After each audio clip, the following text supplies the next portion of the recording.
लिख लीजिएगा।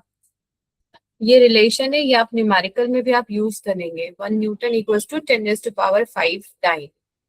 डन। आगे करें। Yes ma'am. आगे आपको,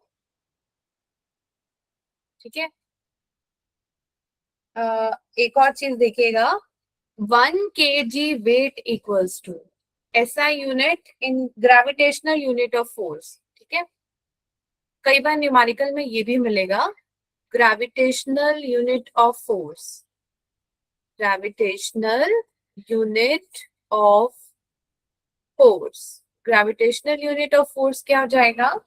देखिए, 1 kg weight, so 1 kg weight is equal to क्या हो जाएगा? This is 1 kg F and which is equals to 9.8 newton. ठीक है, आपको ये कन्वर्जन करने के लिए कई जगह मिल सकता है न्यूमेरिकल में, मे बी आपके स्कूल लेवल में ना मिले, आपको एंट्रेंस वगैरह में मिलेगा। 1 kg weight equals to 9.8 newton. आपको बोलेगा फोर्स लग रहा होगा, सपोज 10 kg वेट। ठीक है, तो देन आपको वो केजी वेट को कन्वर्ट करना पड़ता है न्यूटन में। तो 1 kg weight equals to 9.8 newton, so 10 kg weight equals to 98 newton. आई बात समझ में? यस। और ग्रेविटेशनल सीजीएस यूनिट क्या होती है? 1 gram weight, and 1 gram weight is equals to क्या हो जाता है? 980 डाई। ये भी आप न्यूमेरिकल में कहीं कहीं यूज करेंगे। Is it okay? यहाँ तक समझ में आ गया? ठीक है, तो फोर्स तक क्लियर हो गया। अब मैं अगला टॉपिक करा रही हूँ आपका। नेक्स्ट टॉपिक रहेगा, इसको रब कर दूं इसको, because I have to use this full slide, I need this slide. तो आपने फोटो ले लिया, पिक ले लिया, तो मैं इसको रब कर रही हूँ। ओके, नेक्स्ट सेटिंग डालिएगा। This is again a very important topic. आपकी बुक में ये बिल्कुल इस चैप्टर के एंड में दिया हुआ है, इम्पल्स, पर ये यहीं पर होना चाहिए था। इम्पल्स न्यूटन सेकेंड लॉ के बाद में ही पढ़ना चाहिए।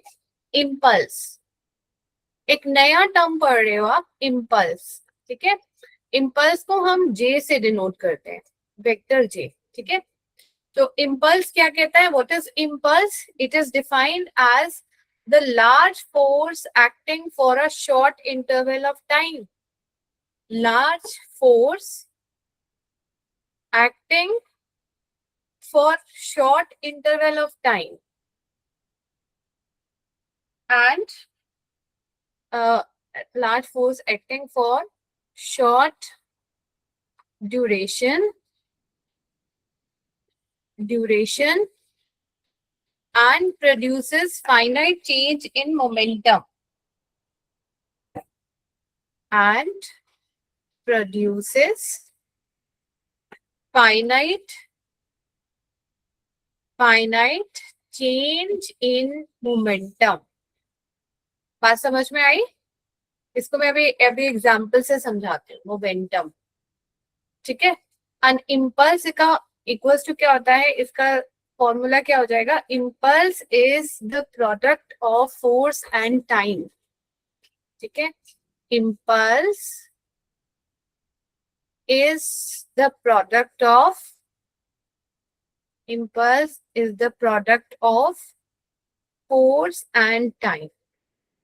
force and time. Is it okay? Impulse is the product of force and time. ठीक है, तो आपको क्या फॉर्मूला मिलता है? देखो, impulse is equals to J is equals to what? Force into time. ठीक है, what is force equals to? Force equals to क्या होता है formula?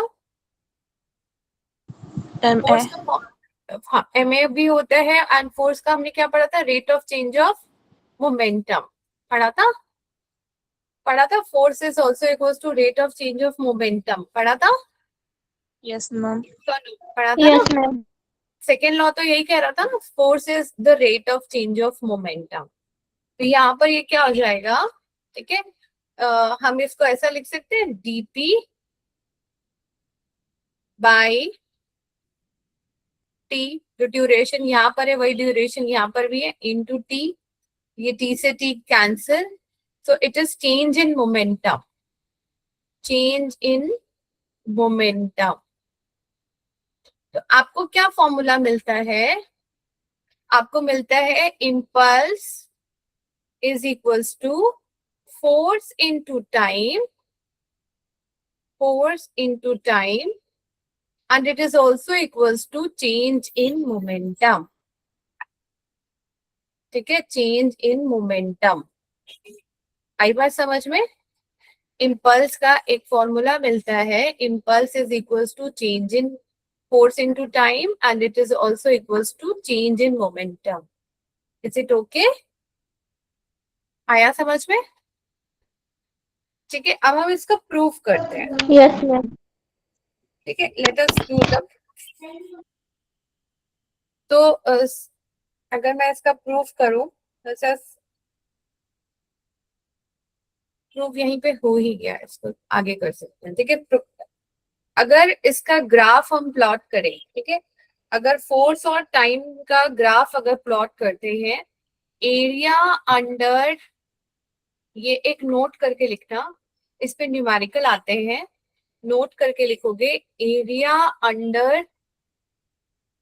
Under force and force time graph, area under force time graph gives impulse, gives impulse. Is it okay?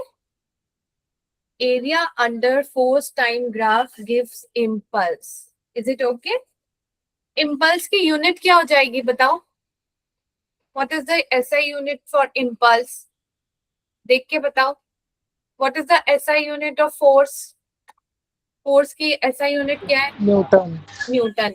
और time की क्या है? Second. Second. तो इम्पल्स की unit क्या हो जाएगी? इम्पल्स की न्यूटन पर यूनिट क्या? सेकेंड। पर क्यों आ जाएगा? पर तो डिवाइड होने पे आता है, सिर्फ न्यूटन सेकेंड। क्या हो जाएगी इसकी SI unit? Newton second. Is it okay? Multiply में है ना, तो मल्टीप्लाई में रखेंगे। Is it okay? SI unit of impulse is Newton second. Is it okay? Ma'am Yes, ma'am. हाँ हाँ, ये स्टेटमेंट एक बार फिर से एक्सप्लेन करेंगे आप? इम्पल्स का मतलब होता है large force acting for a short duration. जैसे अगर आप क्रिकेट खेल रहे हो, आपको बॉलर बॉलिंग करता है, ओके, आप बैट से हिट करते हो, बॉल का एक डायरेक्शन है मूव करने का और कोई एक पर्टिकुलर स्पीड है, बहुत शॉर्ट ड्यूरेशन के लिए उस बॉल पे एक फोर्स लगता है एंड द बॉल का पूरा मोमेंटम में चेंज आ जाता है। तो वहां वो कौन सा फोर्स है? इम्पल्स फोर्स है। बात समझ में आई? Large force acting for a short duration produces finite change in momentum. And impulse का फॉर्मूला क्या है? Impulse is equals to force into time and it is also equals to change in momentum. Okay, आया समझ में? Yes ma'am. अगर impulse का dimensional formula निकालना है तो कैसे निकालेंगे? मैं ऑलरेडी एक बार बता भी चुकी थी पहले चैप्टर में। डायमेंशनल फॉर्मूला कैसे निकालेंगे बताइए? डायमेंशनल फॉर्मूला कैसे निकलेगा इम्पल्स का? क्या होता है? What is the dimensional formula for force? ml t minus 2 and dimensional formula for time it is t. तो ये क्या बन जाएगा? ml t minus 1. Is it okay? Dimensional formula समझ में आया आपको? ये ब्लैक कलर से लिखा है मैंने। डन, ले लिया ये स्लाइड का पिक। चेंज इट, चेंज करने वाली हूँ मैं इसको। समझ में आया? इम्पल्स एक नया टॉपिक पढ़ रहे हैं आप, ठीक है? कल तक का क्लियर था, फर्स्ट लॉ क्लियर था आपको, सेकेंड लॉ क्लियर था। आज हमने नेक्स्ट टॉपिक किया है इम्पल्स। Is it okay? आगे करें? करें ना बेटा आगे? Yes, ma'am. ठीक है, अब यहाँ देखिए, ये एक्चुअली इम्पल्स की एप्लीकेशन है, ठीक है? न्यूटन सेकेंड लॉ, या आप बोल सकते हो इम्पल्स। या इम्पल्स, इम्पल्स। ओके, अब यहाँ पर देखो क्या क्वेश्चन कह रहा है, a cricket player move his hand backward on catching a fast moving ball. होता है ना, अगर कोई क्रिकेट प्लेयर आपने देखा होगा, विराट कोहली को देखते हो, अगर कोई बॉल वो कैच करने जाता है तो वो आगे बढ़ के जाता है कैच करने या पीछे होता है? अगर वो बॉल आ रही होती है तो वो बॉल को पकड़ते हुए अपने हाथ पीछे की तरफ लेके जाता है या आगे आगे बढ़ाता है, बताओ? आगे। पीछे बैकवर्ड लेके जाते हैं ना, मतलब कैच करने के लिए तो ठीक है आगे, बट वो थोड़ा सा पीछे लेके जाते हैं। बॉल आ यस रही है मैम, यस बिल्कुल उस डायरेक्शन में, उस जिस डायरेक्शन में बॉल आ रही है उसको पीछे की तरफ लेके जाते हैं। ऐसा क्यों करते हैं? ऐसा क्यों करते हैं? क्रिकेट प्लेयर अपना हाथ पीछे की तरफ क्यों लेके जाते हैं? बिकॉज आपको पता है J इज इक्वल टू क्या होता है, it is a vector quantity. J is equal to क्या होता है, फोर्स इनटू टाइम। जब वो अपना हाथ पीछे लेके जाता है प्लेयर, तो ये देख रहे हो प्लेयर अपना हाथ पीछे लेके जा रहा है, इससे क्या हो जाएगा, टाइम बढ़ जाएगा, time to catch the ball increase. ठीक है, अब ये तो J तो कांस्टेंट है, इम्पल्स फोर्स तो कांस्टेंट है क्योंकि वही मोमेंटम है वही। तो यहाँ पे क्या हो जाएगा, टाइम बढ़ने से क्या हो जाएगा, फोर्स कम लगेगा। मतलब उसके हाथ पे जो फोर्स लगेगा वो बॉल उसके हाथ पे लगेगी ना, वो हाथ पे कम इम्पैक्ट देगी, उसको चोट कम लगेगी। क्या हो जाएगा, fast moving cricket ball has large momentum, in stopping the cricket ball its momentum has to be reduced. अगर आपको रोकना है उस बॉल को पकड़ते हुए, आप उस बॉल को बिल्कुल रोकोगे ना, तो उसका मोमेंटम आपको जीरो करना है। तो player move his hand back, time increase हो जाता है, इससे क्या हो जाता है, डिक्रीज हो जाता है force, force exerted by the ball on the hand decreases, so the player hands do not get hurt, हाथों में चोट कम लगती है। समझ में आई बात? एक क्रिकेट बॉल को कैच करने के लिए भी फिजिक्स लग रही है। Is it okay? समझ में आया आपको ये बात, कंसेप्ट क्लियर हुआ? यस और Yes, नो? ma'am. आगे करें? Yes, ma'am. अच्छा, हाई जंप लॉन्ग जंप करा है आप में से किसी ने? स्कूल में करे हाई जंप लॉन्ग जंप करते हो? हाई जंप में क्या करते हो? Yes. हाई जंप में क्या करते हो? हाई जंप में क्या करते हो? कूदना, हाइट से वो हाइट बढ़ाते जाते हैं और then you have to jump, यही होता है। और लॉन्ग जंप में कैसे जो कूदते हो बताओ? लॉन्ग जंप में क्या होता है, वो कुछ एक सैंड का क्रिएट करते होंगे आपके स्कूल में ग्राउंड में, एंड तब वो बोलते होंगे दौड़ो और देन लॉन्ग जंप करो, कौन कितना ज्यादा लॉन्ग डिस्टेंस जंप करता है, यही होता है ना लॉन्ग जंप? होता है ना यही लॉन्ग जंप? अब ये बताओ कि Yes, जब आप ma'am. ये हाई जंप और लॉन्ग जंप करते हो तो आप वहां पे सैंड का वो एक स्पेशल कोट तैयार करते हैं, उस कोट में वो सैंड डालते हैं। ऐसा क्यों? आपको वो बोलते नहीं है कि ग्राउंड में या नॉर्मल ये फ्लोर में आप ये जंप करो, क्यों बोलते हैं, ऐसा क्यों करते हैं? ऐसा क्यों करते हैं? आपको सैंड वाला ग्राउंड स्पेशली आपको लिए बनाया जाता है और उसमें आपको हाई जंप लॉन्ग जंप कराते हैं। क्यों करते हैं ऐसा? ऐसा इसलिए करते हैं, अगर मान लीजिए कोई पर्सन अगर मार्बल फ्लोर पे अगर जंप करता है तो वो बिल्कुल एब्रप्टली रुक जाएगा, है ना, एकदम से रुक जाएगा, तो वहां पे टाइम कम लग रहा है उसको रुकने में। अगर कोई मार्बल फ्लोर पे, जे का फॉर्मूला क्या है, J is equal to force into time, ये देखो मैंने रेड कलर से यहाँ से लिखा, ठीक है, टाइम। तो टाइम क्या हो रहा है, बिल्कुल कम हो गया अगर मार्बल फ्लोर पे होता है, तो फोर्स बहुत ज्यादा इम्पैक्ट है और बहुत ज्यादा इंजरीज आती है, चोट लग जाती है अगर कोई मार्बल फ्लोर पे जंप करता है। वहीं अगर कोई मूवी में दिखाता है ना, बड़े बड़े उससे बिल्डिंग से वो कूद गया, हीरो कूद जाता है, उसको कुछ नहीं होता, नीचे बंजे जंपिंग वाला पूरा मैट बिछा होता है उसको कैच करने के लिए, वो एक बार में नहीं रुकता है, उसको 2 बार 3 बार जाके जंप करके आके फिर हीरो की बॉडी रेस्ट पे आती है, तो उसे चोट नहीं लगती, because time taken to stop is more there. Time बहुत बढ़ जाता है, टाइम जितना बढ़ जाएगा उतना ही फोर्स बॉडी में इम्पैक्ट कम आएगा। Is it okay? Is it okay? आया समझ में? देखो, आ रहा है ना समझ में बेटा? Yes. Packing material like thermocol, आपने देखा होगा कभी आपके घर में अगर टीवी आ रहा है या आपके घर में कभी मशीन आ रही है, या अगर आप कप्स भी लेकर आ रहे हो, अगर आपने कप भी लेकर आया होगा तो मैं दिखा रही हूँ आपको पिक्चर। अगर आप कभी कप भी लेकर आए होंगे तो ऐसी थर्माकोल के पैकिंग में आते हैं आपके घर में, कप भी आते हैं ऐसे ही, वो कप नहीं दे Yes. देगा, थर्माकोल की पैकिंग होती है। ऐसा क्यों होता है? क्योंकि अदरवाइज जब उनको जर्क लगेगा तो क्या हो जाएगा आपको पता है, अगर ऐसा नहीं होगा तो क्या हो जाएगा, वो टूट जाएंगे। और वो क्यों टूटते हैं? वो क्यों टूटते हैं? बिकॉज आपको पता है कि J इज इक्वल्स टू क्या होता है, impulse is equals to force into time.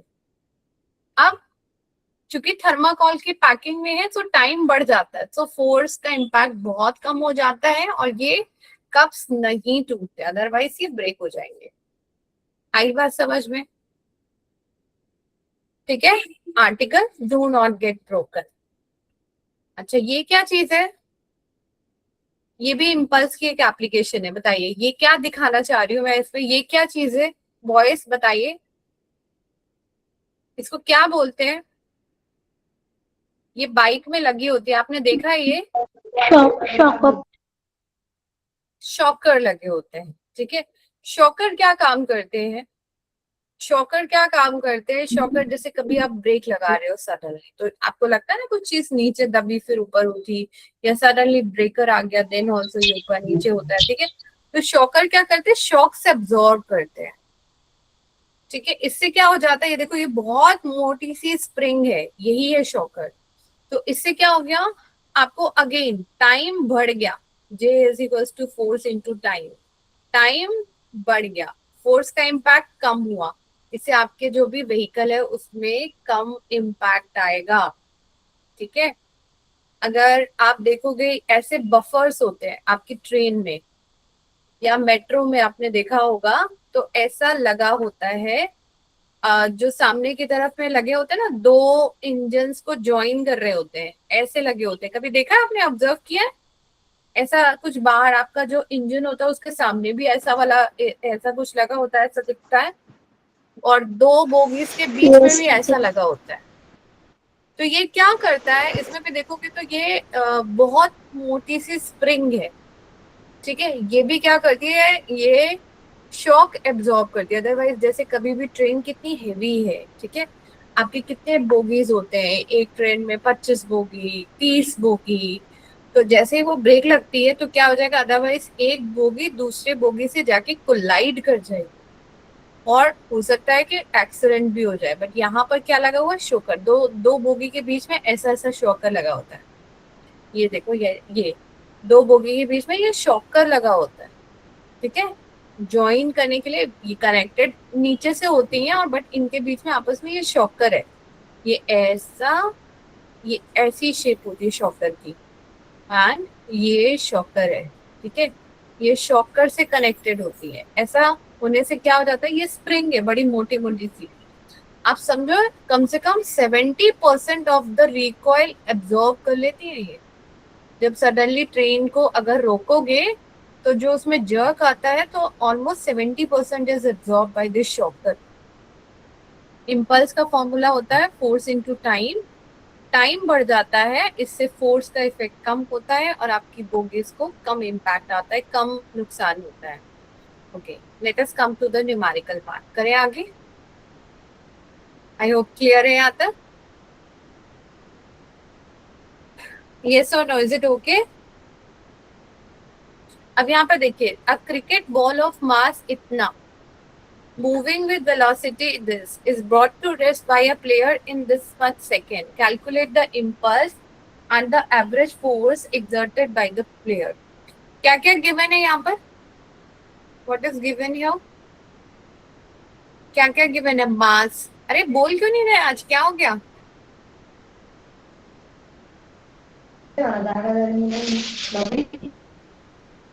हाँ जी, आ रहा है ना समझ में?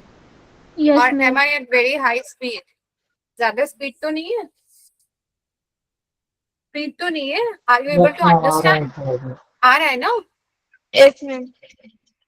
ठीक यस है। मैम। यहाँ देखिए आपको क्या क्या गिवन है। फोर्स इज मास कितना दिया हुआ है? 150 ग्राम। 150 ग्राम। एंड क्या बोल रहा है? मूविंग विद वेलोसिटी दिस, मतलब इनिशियल वेलोसिटी क्या है इसकी? 15 मीटर पर second is brought to rest. Rest पे आ रहा है मतलब final velocity zero. Final velocity zero. And what is the time period?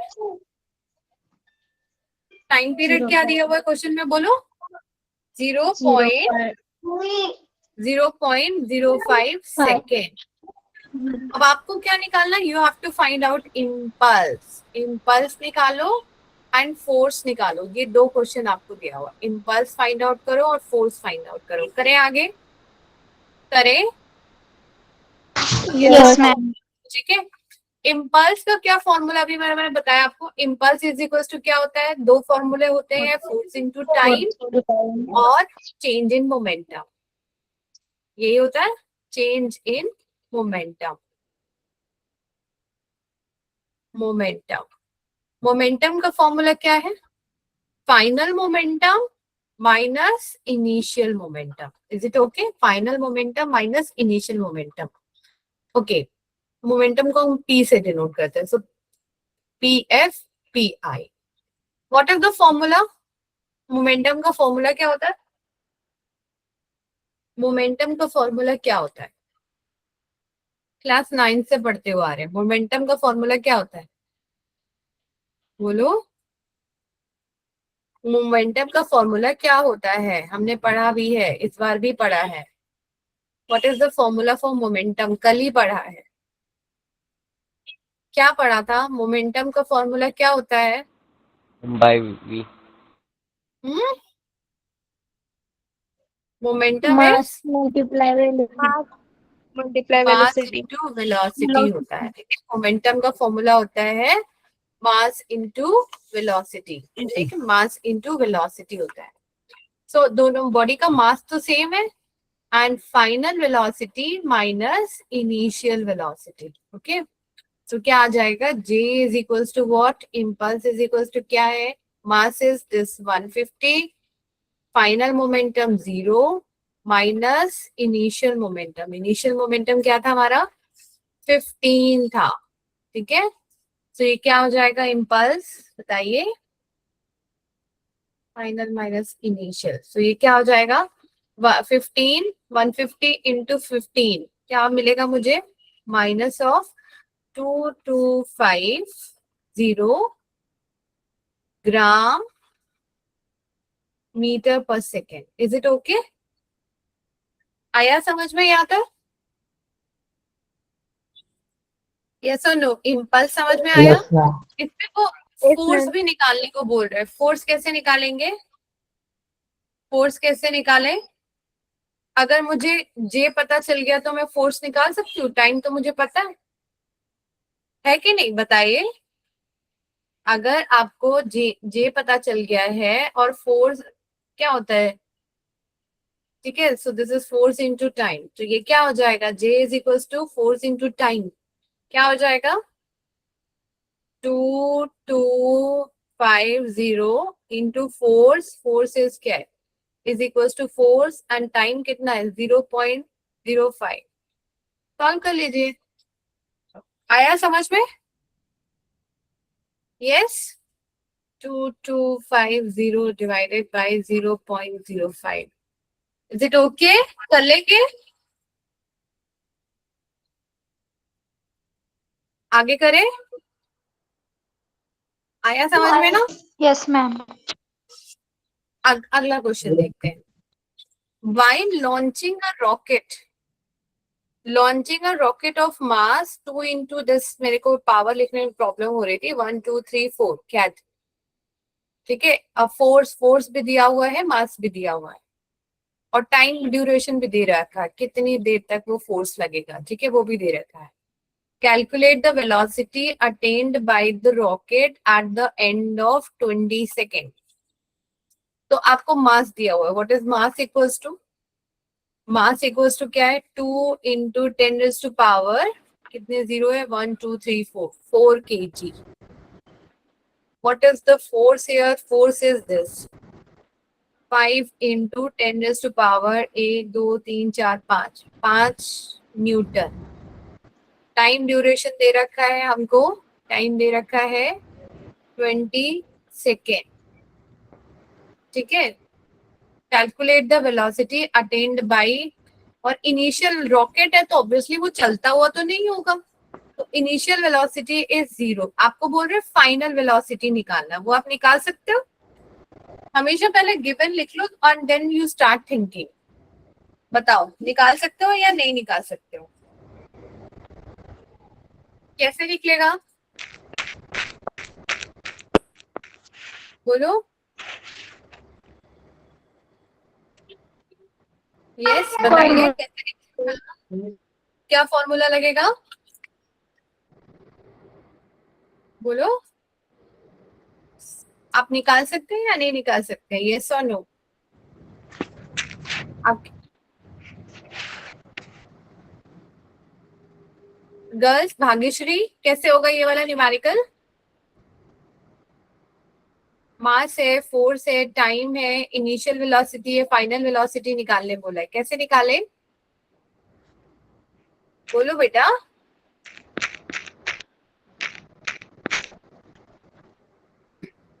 कोई बोलने के लिए ट्राई कर रहा है?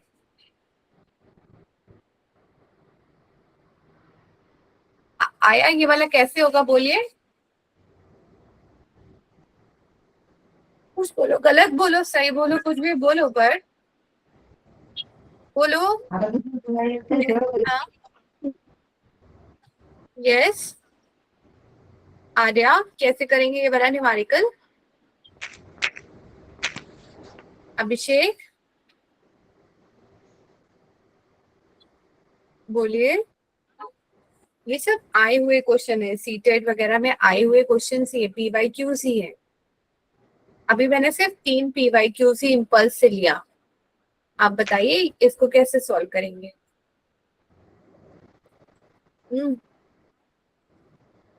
आया समझ में?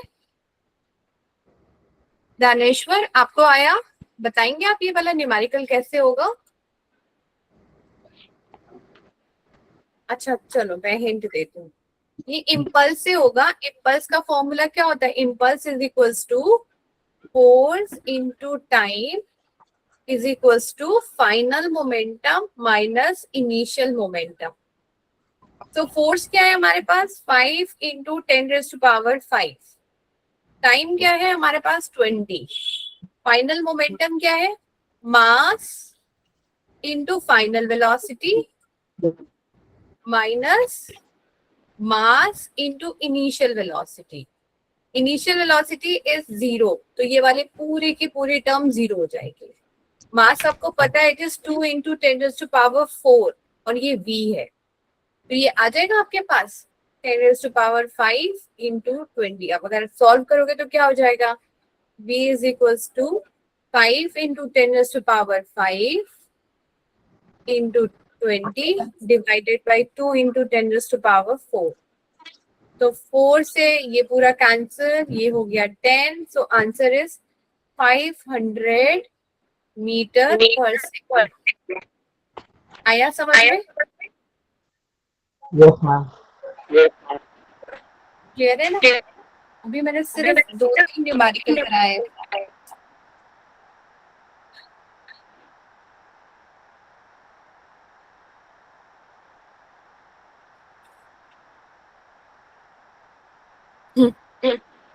एक और न्यूमेरिकल देखो. Please unmute yourself. अब क्वेश्चन देखो ये क्या कह रहा है.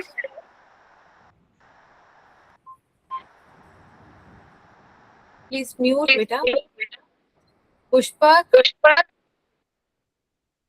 मैम आपकी आवाज डबल.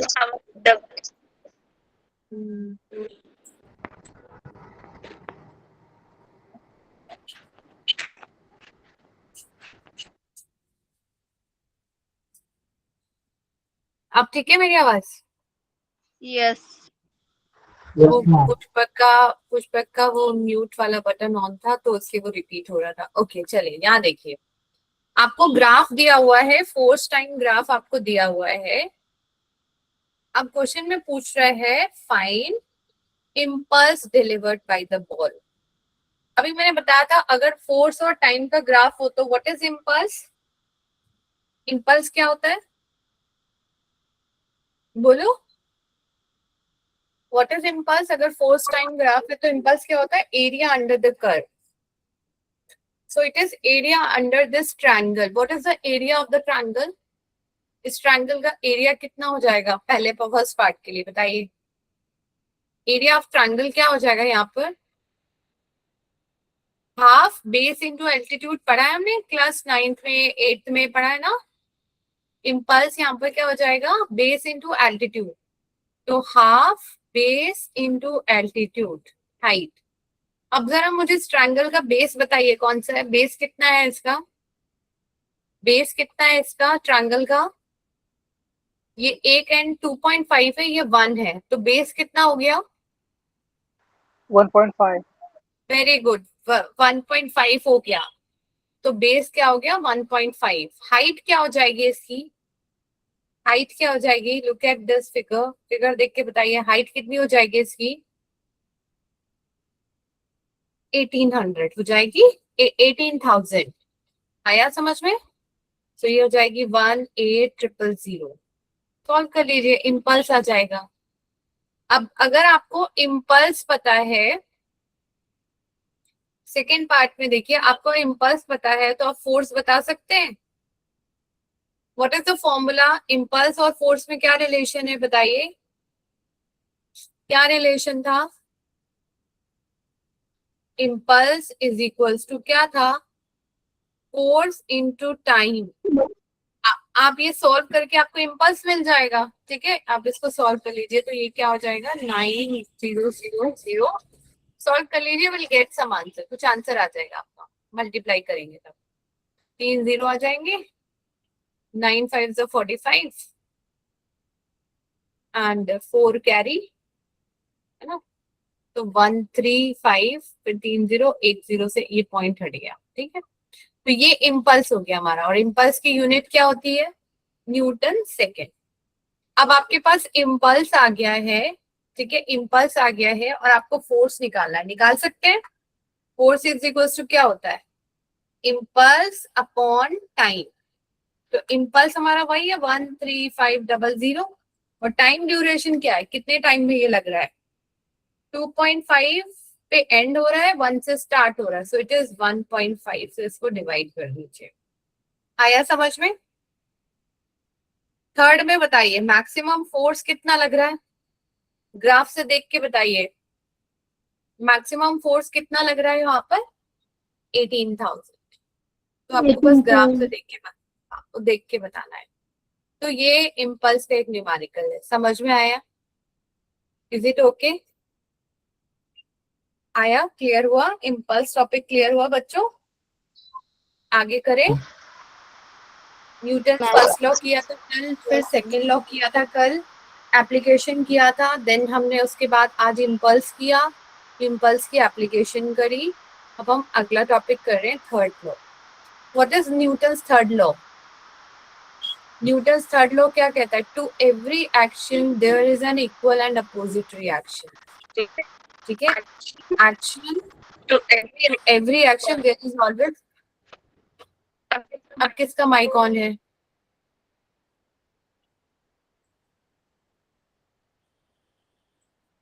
माइक ऑन है अभी भी?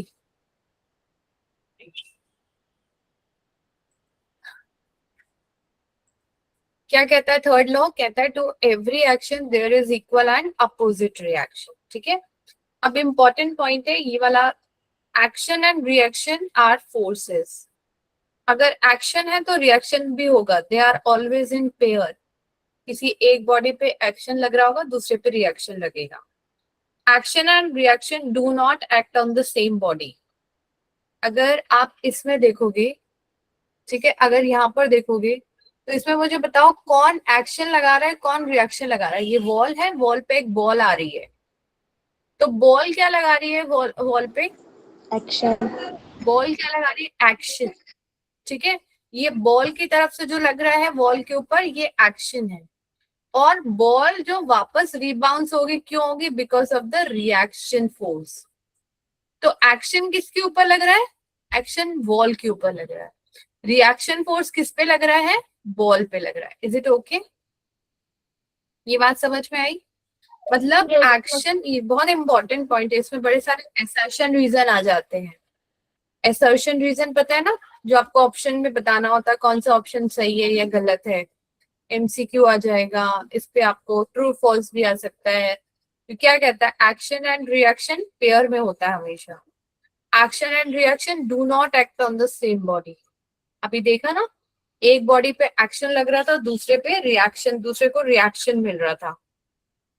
Action and reaction are equal in magnitude, but they do not produce equal acceleration in the two body on which they act.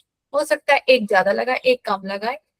अगर मेरे हाथ में बॉल है, मैं बॉल को प्रेस करूं, तो मैंने क्या लगाया? फोर्स। मैंने क्या लगाया? एक्शन या रिएक्शन? एक्शन। एक्शन। एक्शन। ठीक है, इंटर्न एक्शन। तो इंटर्न्स बॉल भी मेरे हाथों पे कुछ फोर्स लगाएगी, दैट इज रिएक्शन। आई बात समझ में? अब ये फिगर देखो, ये गन है, गन को फायर कर रहा है, तो किस पे लग रहा है फोर्स? एक्शन फोर्स किस पे लग रहा है? जो एक्शन बुलेट पे। ठीक है, एक्शन फोर्स की वजह से क्या हो जाएगा? ये बुलेट इससे बाहर आई, एक्शन फोर्स बुलेट, एंड ये डायरेक्शन है बुलेट के जाने का। बट इसी के अपोजिट फोर्स किस पे लगेगा? बुलेट भी तो इस गन पे कोई फोर्स लगाएगी, तो वो कौन सा फोर्स होगा? Reaction force. इसकी वजह से आपकी ये गन बैक डायरेक्शन में भी जाएगी। तो न्यूटन थर्ड लॉ। ये रॉकेट है, रॉकेट ऊपर जा रहा है, this is again because of Newton third law. आप चलते हैं, चल पा रहे हैं, this is also because of Newton third law. Third law ने क्या बोला? एक्चुअली समझोगे, जब हम चलते हैं तो हम ऐसे बैक डायरेक्शन में फोर्स लगाते हैं। ये फोर्स दो कंपोनेंट में रिजॉल्व होता है। ठीक है, एक होता है आपका वेट बैलेंस करता है, और एक कंपोनेंट आपको चलने में आगे हेल्प करता है। आप ऐसे फोर्स लगा रहे हैं, देन ये हो जाएगा, ये दो कंपोनेंट रिजॉल्व करेंगे, तो एक ये कंपोनेंट आपका जो वर्टिकल डायरेक्शन में कंपोनेंट आता है, ये आपके वेट को बैलेंस करता है। ठीक है, और ये वाला कंपोनेंट है, आप फोर्स पीछे की तरफ लगाते हैं, पर आप मूव रिएक्शन फोर्स की वजह से आगे मूव करते हैं। आई बात समझ में? ओके, ये भी हम बाद में करेंगे।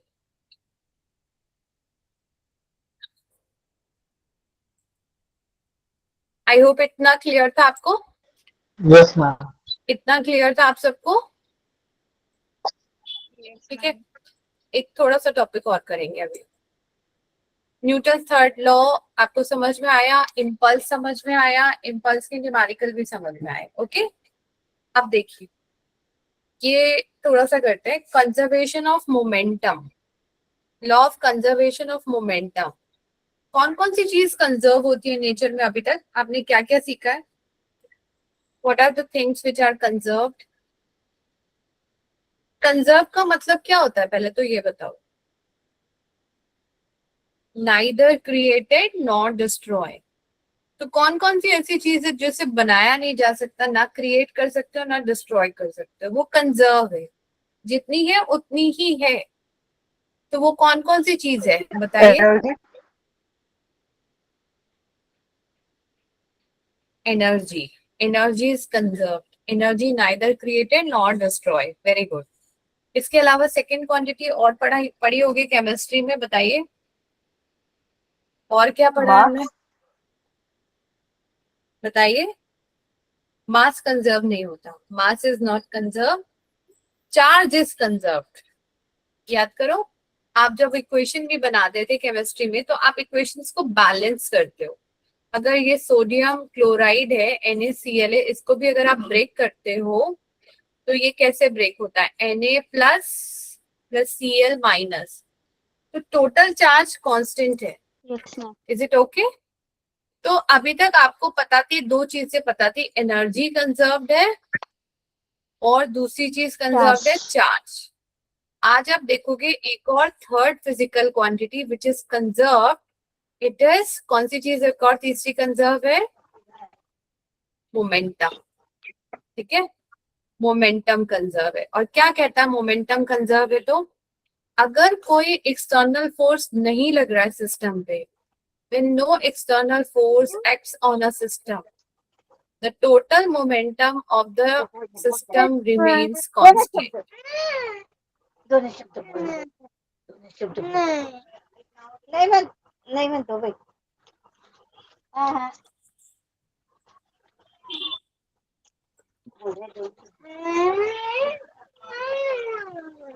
ते रागे ले हो बाई. हाँ.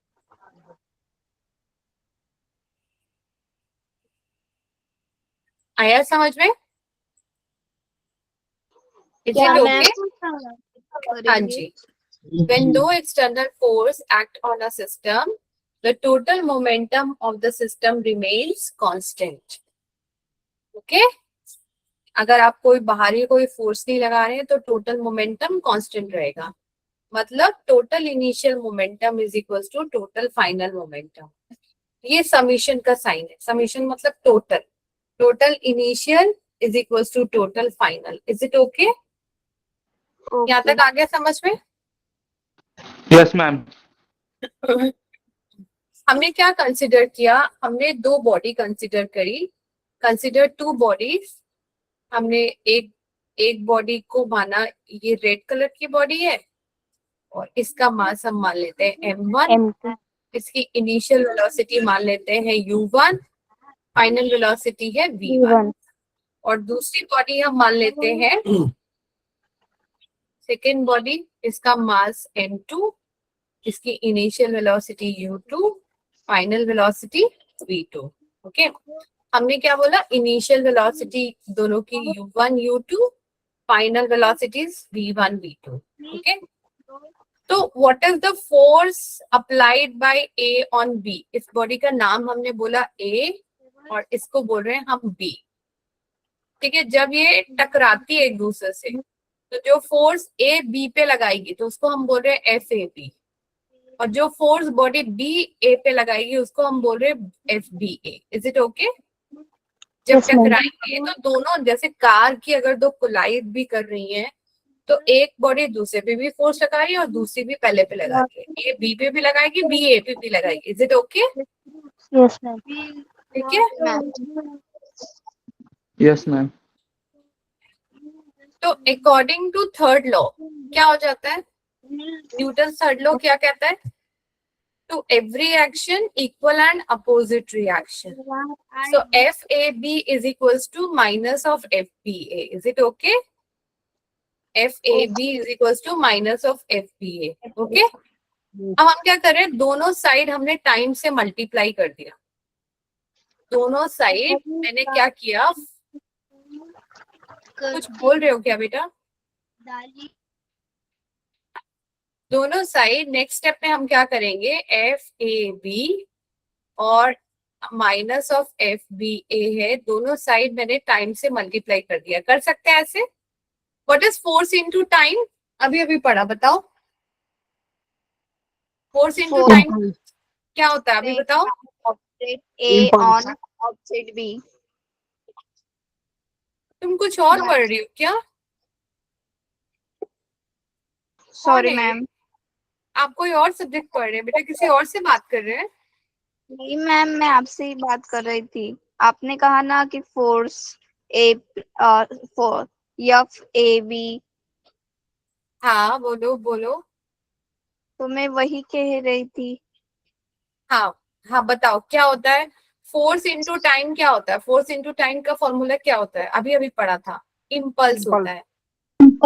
Impulse is also equal to change in momentum. पढ़ा हमने? ठीक है. सो चेंज इन पढ़ा ना? Impulse is equal to change in momentum. change in momentum of body A is equals to minus of change in momentum of body B. Change in momentum of body B. Is it okay? Okay. अब ये बताइए क्या formula होता है momentum का? Momentum of body A, momentum का formula change in momentum. तो body ए का मास क्या था? m final momentum minus initial momentum. m1 v1 minus m1, ठीक है, m1 u1. m1 u1 ये वाली बात समझ में आई? माइनस ऑफ ये बॉडी ए का मोमेंटम है, ये बॉडी ए का फाइनल मोमेंटम. बॉडी ए का मास कितना था? m1. वेलोसिटी क्या थी? v1. Mass m1, initial velocity u1. और ये क्या हो जाएगा? This is also equals to m2 v2 minus m2 u2. अब ये माइनस साइन को अंदर लेके जाते हैं. m1 v1 minus m1 u1 minus of m1 m2 v2 minus plus m2 u2. Is it okay? ये v है. अब आप इज इट ओके ना? ये माइनस साइन में अंदर लेके गई. अब देखो मैं v वाले टर्म को इधर लेके जा रही हूँ. ये क्या हो जाएगा? m1 v1 plus m2 v2 is equal to what? m1 u1 plus m2 u2. मैं ये वाले जो टर्म थी इसको मैं इधर लेके गई तो ये माइनस साइन में थी तो ये प्लस हो गई. और ये वाली टर्म जो थी इसको मैं इधर लेकर आई. एरो देखो, ये माइनस साइन वाली इधर लेके गई तो ये प्लस हो गई. और ये माइनस वाली इधर लेकर आई तो ये प्लस हो गई. Is it okay? तो ये क्या है? ये है आपका final momentum. Total final momentum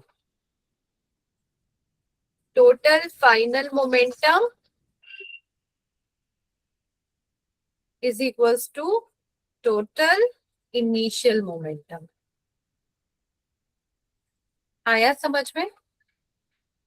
Total final momentum is equals to total initial momentum. Is it okay? Yes or no? Is this okay? आया बच्चों? क्लियर है ये? Yes, ma'am. ठीक है, इसका पिक्चर ले लिया आप लोगों ने?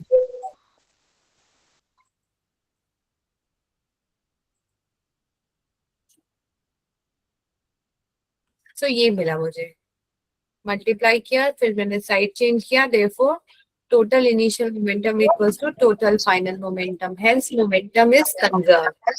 आज आपने एक नई फिजिकल क्वांटिटी पढ़ी जो कि कंजर्व है. पहले हमको पता था चार्ज कंजर्व होता है, वेलोसिटी एनर्जी कंजर्व होती है. आज हमने क्या पढ़ा? मोमेंटम भी कंजर्व होता है. Is it okay? आया समझ में? Okay, let us have a very quick recap. क्या क्या पढ़ा आज हमने? सबसे पहला टॉपिक हमने क्या पढ़ा आज? आज हमने सबसे पहले क्या क्या पढ़ा बताओ? न्यूटन्स. आज हमने क्या पढ़ा? सबसे पहले हमने पढ़ा यूनिट्स पढ़े. क्या क्या यूनिट्स में पढ़ा आपने? यूनिट में क्या क्या पढ़ा? SI unit, newton, CGS, dyne. 1 newton equals to 10⁵ dyne. इसके बाद हमने पढ़ा इम्पल्स पढ़ा. What is impulse? फॉर्मूला क्या होता है? Force into time. और it is also equals to change in momentum. फिर इम्पल्स की हमने एप्लीकेशंस पढ़ी. ठीक है, इम्पल्स की बहुत सारी एप्लीकेशंस पढ़ी, ये आती है एग्जाम में. फिर इम्पल्स के न्यूमेरिकल करे. तो इम्पल्स के न्यूमेरिकल में भी आपको पूरा फॉर्मूला याद होना चाहिए. क्या है formula? Impulse equals to force into time and it is also equals to change in momentum. फिर हमने पढ़ा न्यूटन थर्ड लॉ. क्या कहता है Newton third law? To every action there is equal and opposite reaction. फिर हमने पढ़ा कि क्या होता है, एक्शन एंड रिएक्शन हमेशा पेयर में होते हैं, but they act on different body. इसके बाद हमने क्या पढ़ा, इसके बाद हमने पढ़ा conservation of momentum, that total momentum is conserve. Okay, Yes, ma'am. so total momentum before is equals to total momentum after. That's all for the day. अगली क्लास में हम इसे आगे कंटिन्यू करें. आई होप आपको समझ में आया. इतना नोट्स अपने बना लीजिएगा. कोई दिक्कत है तो please come back to me. फिर से पूछिएगा कि कोई टॉपिक दोबारा बताना हो, नहीं समझ में आओ, एनी प्रॉब्लम तो बताना. जयश्री, आज तुम्हारा माइक ना मल्टीपल टाइम्स ऑन रहा था. ठीक है, कोई बात नहीं बेटा, ध्यान रखना आगे से. ठीक है,